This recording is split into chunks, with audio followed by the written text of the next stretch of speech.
story time. But before I tell this story, let me just say I am very sorry that this is a story that you have to hear, and I am even sorrier that it's a story that I have to tell. So you might be thinking, well, why are you telling this story, Katrina? And the answer is I am currently reading this book, Grace's Guide, The Art to Pretending to be Grown Up by Grace Helbig. It's pretty good. I would recommend it. This book has some worksheets in it, and I like filling out things about myself. But this is a library book, so I've been filling out my stuff online. I'll put a link down below if you're interested. Anyway, today I was answering a question, and it reminded me of this event.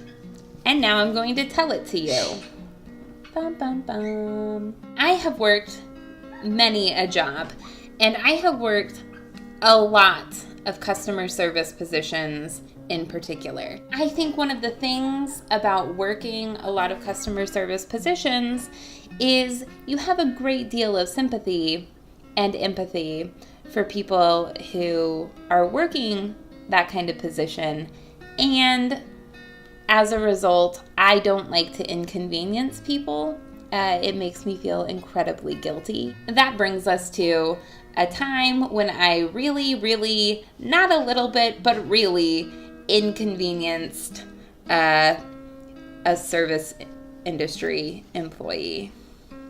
When I was in high school, I was in debate and forensics, and one time we had a tournament that was in Springfield, which is about 3 hours away from where I live.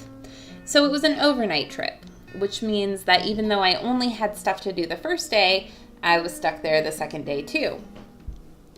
And the second day, I did not feel well, but I didn't feel terrible, you know? That is until the evening.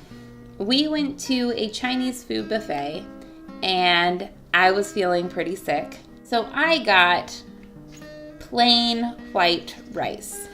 I took about 2 bites. And then I started to feel very sick.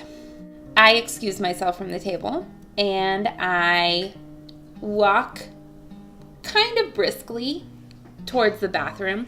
The bathroom in this Chinese food restaurant was at the end of a hall. So I turn the corner away from the dining area, and I'm walking down this hall, and then I start vomiting. And not a little bit. And I decide that the best course of action would be to continue to the bathroom, clean myself up, and then go inform a member of the staff. I go up to the hostess and I say, I am so sorry about this inconvenience, but and what I wanted to say was, I just vomited in the hallway. But instead of telling her, I guess I decided it would be better to demonstrate. I began vomiting once again, this time in kind of the middle of the dining area. And I, while still vomiting, tried to gesticulate to explain that there was more vomit back in the hallway. And then I went to the bathroom again, cleaned myself up again, and by the time I got out, the wait staff, with impressive speed, had cleaned the entire area. No one would have known, a fact which I know because when I got back to my table, everyone was like, everything is totally normal here. Why are you looking weird? And I had to explain that I had just vomited in the middle of the